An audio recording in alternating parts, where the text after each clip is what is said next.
Olá, o tema do vídeo de hoje é decifrando a identidade visual dos logos de black metal. Então vamos lá, quando a gente pensa sobre a função de um logotipo, a principal questão que você busca é uma identificação clara e imediata. Porém, como a gente sabe, esses logos aqui maravilhosos apresentam um paradoxo fascinante. Eles são tão complexos, tão estilizados, que são praticamente ou totalmente ilegíveis. E é claro que isso não é uma falha de design. É um elemento ali central, deliberado e também um motivo de orgulho dentro desse gênero. Então esses logos funcionam como um código visual. É uma linguagem própria que comunica essas noções mais sofisticadas sobre o gênero, esse pertencimento também e essa postura ideológica. E isso muitas vezes às custas da legibilidade tradicional. Então essa ilegibilidade se torna uma espécie de semântica, onde a informação é transmitida além das próprias palavras. Vai ser por essa evocação de atmosfera, essa evocação de sentimento. Então o logo aqui é um mecanismo que vai filtrar um público. Se logotipos tradicionais buscam essa clareza e esse alcance comercial, o black metal vai inverter essa lógica. Então ele vai buscar separar ali os verdadeiros fãs e tirar fora ali os posers. Então decifrar o que está escrito aqui faz parte desse rito de passagem, essa prova de dedicação, essa prova de pertencimento. E uma prova talvez de elitismo dessa subcultura que valoriza essa exclusividade e esse segredo. Então a identidade visual sempre foi parte da cultura do metal. A gente tem aqui o nosso mascotinho do Iron Maiden, o Ed, toda a tipografia do logo do Iron Maiden, sempre bacana. A gente vai ter o logo também do Black Sabbath, que vai sofrer diversas modificações ao longo do tempo, como esse aqui que eu acho mais tradicional, que surgiu a partir ali do Masters of Reality. A gente vai ter aqui vários outros, daquela época ali menos popular do Black Sabbath também. E também o Judas Priest, que tem um logo também que se manteve constante aí durante toda a discografia. Então esse logo nessas bandas se tornou algo totalmente identificável, tanto quanto um riff de guitarra. E isso aqui preparou esse território então para o que viria a seguir. Então o Venom vai ser uma dessas primeiras bandas que vai introduzir uma iconografia abertamente aí satânica e essa crueza que representava essa ruptura visual com o metal mais polido da época. Fora o nome do segundo disco chamado Black Metal, que vai dar toda origem também ao gênero. Mas é claro que isso não vai se manter. Algumas bandas vão procurar esses logos mais legíveis,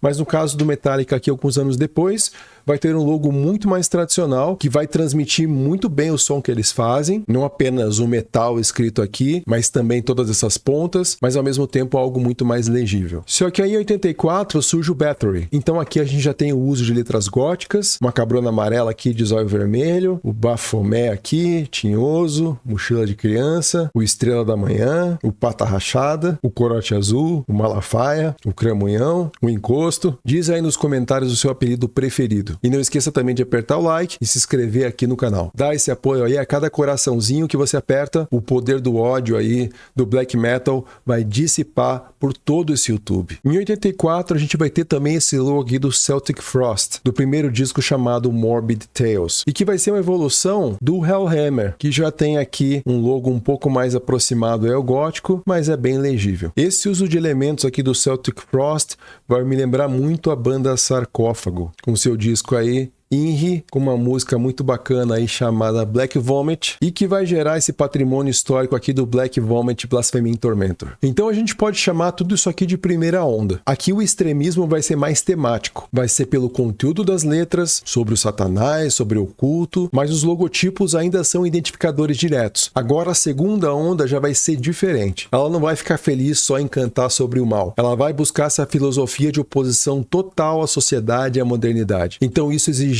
uma nova linguagem visual, não um nome com alguns adorninhos satânicos ali para dar uma brincadinha. Vai se tornar uma barreira. Então aqui a gente vai ver a chegada de uma galera muito gente fina. Bandas como Mayhem, aqui cujo Dead virou capa de disco depois de morrer, toda aquela coisa alto astral. A gente vai ter o Dark Throne, a gente vai ter o Burzum, também o Imperial, que vão pegar esse protótipo aí da primeira onda e transformar isso em um gênero distinto. Então aqui a gente vai ter uma filosofia anticristã, misantropa e também pagana nacionalista chamada Inner Circle. E eles vão se reunir nessa loja de discos aqui chamada Helvet, lá em Oslo, na Noruega. A gente pode ver várias fotos da loja que existe ainda até hoje. E agora tem uma loja em cima e um museu embaixo. Ó, tudo bonitinho aqui, disponibilizado. Só que hoje ela vai se chamar Noseblood. E que foi criada pelo guitarrista do Mayhem, o Euronymous, que foi morto por aquele babaca lá do cara do Burzum. Então aqui o objetivo já vai ser criar essa aura do medo, do antagonismo, de ser ali o inimigo da cultura dominante. E isso pode se refletir no logo, né, que nesse caso aqui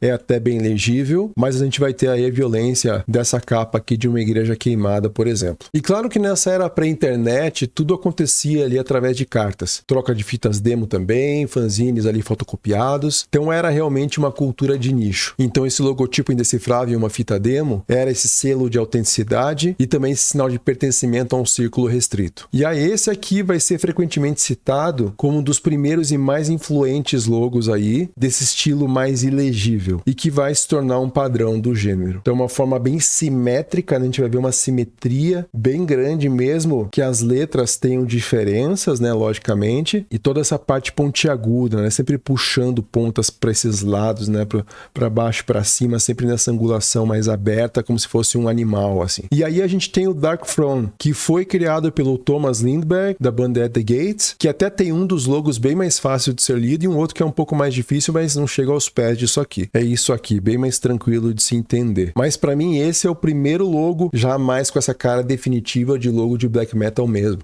É importante dizer também que esse logo norueguês dessa segunda onda, ele não é apenas uma reação contra o cristianismo, mas ele é também uma rejeição sobre a estética ali que beirava o death metal dos Estados Unidos. Então aqui um exemplo, Cannibal Corpse, cujo primeiro disco foi gravado na Flórida, e esse death metal vai tocar aqui em temas como gore, violência física, decomposição. Esses logotipos vão ficar mais próximos do sangue, das vísceras, sangue escorrendo, enfim, toda essa alegria aqui. Só que o pessoal da Noruega vai achar isso aqui muito caricato, muito divertidinho. Os caras vão olhar e falar, pô, isso aqui é um J-Quest, tudo coloridão, tá parecendo o logo do Coldplay. Então eles foram para essa linguagem menos caricata e mais fria, filosófica, ligada, né, ao satanismo como essa força de oposição. Então não era sobre o podre e o visceral aqui, era sobre o críptico, algo mais ancestral. Essa grande simetria, essas formas que lembram galhos de árvores congelados, quase que se crescessem organicamente. Então esses logos se tornaram uma fronteira subcultural. E é claro que a base para a maioria aí dos logos de black metal vão ser essa fonte Old English, que tem essa herança medieval, que já traz esse senso ali de antiguidade, de obscuridade, mas eles nunca vão ser, logicamente, que utilizados de forma pura. Então geralmente os artistas vão distorcer e adornar essas letras com ângulos agudos, com linhas fragmentadas, com espinhos, ornamentos complexos, para criar essa sensação de agressão, mistério e caos. Então a maioria desses logos vão ter um paradoxo de serem bastante simétricos, mas ao mesmo tempo um preenchimento bastante caótico e orgânico. Então geralmente o lado esquerdo vai ser muito próximo do lado direito, mas não totalmente.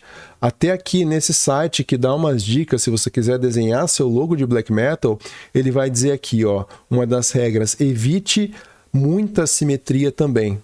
Então aqui é totalmente, né, simétrico.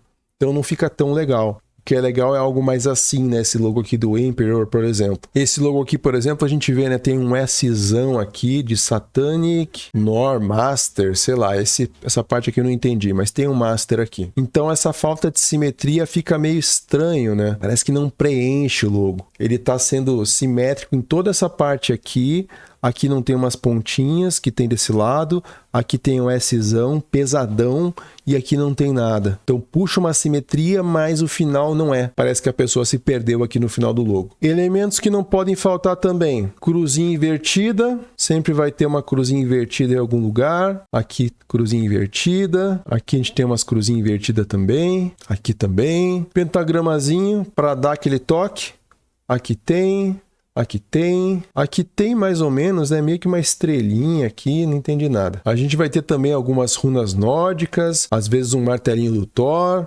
Aqui tem um Cristo de cabeça para baixo. Esse aqui do Rotten Christ parece que tem um gatinho aqui empalado. Pelo menos eu que vi isso. Cada um com seu teste de Rorschach aí. Esse aqui parece que já foi feito mais por um psicopata, né? Tem a cruzinha invertida, tem o pentagrama, mas parece que foi um cara que não regula bem das ideias que fez esse aqui. Não é tão premeditado. E a gente precisa falar aqui do senhor dos logos, o senhor Christoph Spagdal. Esse é um artista belga dos mais influentes na criação de logos de black metal. Criou mais de 10 mil mil logotipos desde o final dos anos 80, e aqui tem vários logos criados por ele. Um dos mais icônicos, aquele que eu já mostrei, do Emperor. E muito da sua inspiração vai vir do Art Nouveau. Aqui a gente vê obras e figuras, né? Aqui essa simetria, aqui um Art Nouveau floral. A gente vai ter também o Art Deco com bastante influência dele. Dá para ver, né, algumas referências em relação a linhas. Se a gente for olhar ali, o Emperor tem um pouquinho disso, né? Essas linhas mais retas, e ele também era um engenheiro florestal. Olha que interessante, né? Esse conhecimento dele da natureza ajudou na criação dos designs. Só que, na minha opinião, esse artista, ele chegou talvez na melhor equação entre um logo super legal, mas ao mesmo tempo naquele limite da legibilidade. Eu acho que também, quando é muito ilegível, você deixa uma barreira muito intransponível para que as pessoas possam entrar e entender mais o gênero. E olha só que interessante, esse logotipo aqui do Emperor se tornou um estilo de logo que virou referência, só que por ter se tornado uma referência, esse pessoal do black metal não deixa ninguém em paz, né? Eles vão falar, ah não, tá muito mainstream isso aqui, vamos fazer algo pior, mais ilegível, porque a gente não vai se vender aqui. Então eles começaram a evitar esse tipo de estilo aqui. Então, resumindo, esse pessoal do black metal é um pessoalzinho um pouco complicado. Mas agora eu quero saber de você e dar sua opinião aqui. Qual logo de black metal você acha o mais legal? Ou se você não gosta de nenhum logo? Diz aí nos comentários. Lembrando mais uma vez, aperta o joinha aí para dissipar esse ódio e se inscreva aqui no canal. Um grande abraço e até o próximo vídeo.